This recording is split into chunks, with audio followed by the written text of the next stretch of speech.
Oi pessoal, tô ali em cima. Outra vez aqui o passarinho comendo. Uma espécie de maritaca ou louro.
Já é o segundo coco que ele tá comendo. Quando ele tá sozinho, ele sempre anda em dois.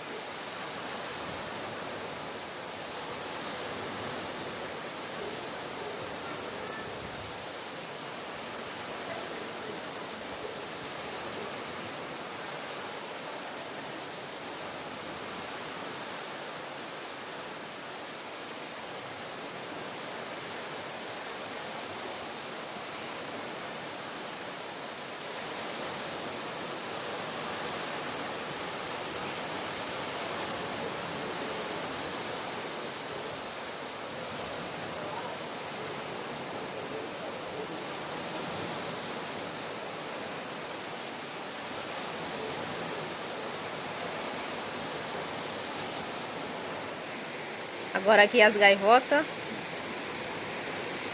Sempre a essa hora no final da tarde, né? Elas passam por aqui.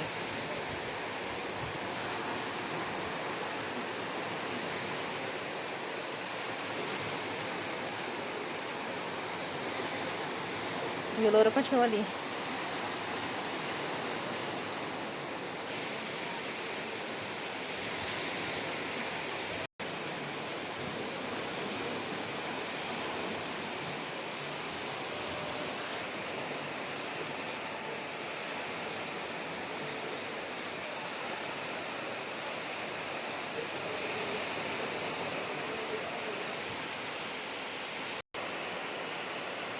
Eu acho que ele já vai embora, vê? Foi embora, gente. Ai, mas olha aqui. Tanto de gaivota.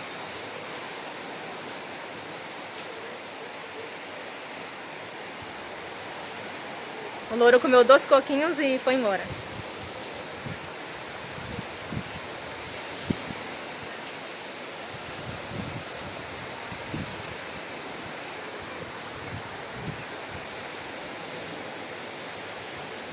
Então, gente, esse foi o vídeo de hoje. Obrigado por ter assistido, espero que vocês tenham gostado. E até o próximo.